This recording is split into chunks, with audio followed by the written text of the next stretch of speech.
بسم اللہ الرحمن الرحیم۔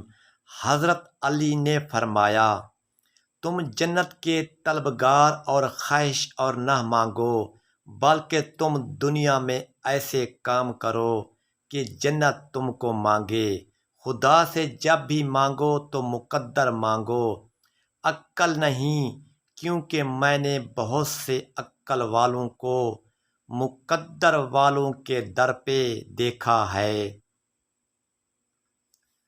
کسی کو اتنا مجبور نہیں کرنا چاہیے کہ وہ اپنی خاموشیاں توڑ کر لفظوں سے تمہاری دھجیاں اڑا دے۔ کیسے پتہ چلے گا کون کتنا قیمتی ہے؟ حضرت علی نے فرمایا، جس انسان میں جتنا زیادہ احساس ہو وہ اتنا ہی زیادہ قیمتی ہے۔ ماں کا حق ادا کرتے رہو۔ قسم ہے اللہ کی، اگر تم اپنا گوشت کاٹ کر اسے دے ڈالو جب بھی اس کا چوتھائی حق ادا نہ ہو سکا۔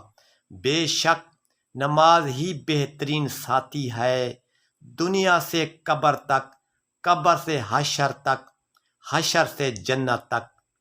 دوسروں کی مدد کیا کرو، اللہ تمہاری مدد کرے گا۔ دوسروں کو سکون دینے والا کبھی بے سکون نہیں ہوتا۔ جب تم کسی کو اکیلا دیکھو تو سمجھ جاؤ یہ ایک سچا انسان ہے، کیونکہ بھیڑ ہمیشہ منافع کے ساتھ ہوتی ہے۔